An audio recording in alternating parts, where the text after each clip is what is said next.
Umuman ota-onalar narx deganda, ya'ni narx muammo faqatgina bu ota-onalar yoki markaz, bog'chalarda emas, ta'lim sohasida emas, любой xizmat yoki oldi-sotdi, savdoda narxi desa agar mijoz narxini minus deb ko'rsatayotgan bo'lsa, qimmat yoki bir nima, bu perifraza qilish shart. Ya'ni buni tagida juda ham ko'p ma'nolar yotgan bo'lishi mumkin.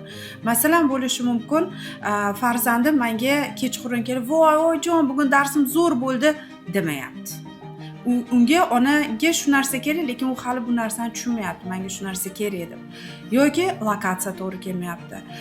Yoki bo'lmasam farzandi uyga vazifa qilmayapti. Ya'ni o'tirib vechna bandmasda. O'shandan ota-ona o'ylaydiki, to'xta, ozgina tanaffus qilsaymikan, tanaffus qilaylik, bekorga pulim ketmayaptimikan deb eng chiroyliga va bezobidniy deydi-yu, javob, ya'ni отказ qilish, bu narxi qimmatli qilyapti bizaga deyishi. Chunki shunaqa narsa deganda ko'pincha narigi taraf tushunarli, moliyadan muammo ekan, men hech nima deya olmayman deb aytadi.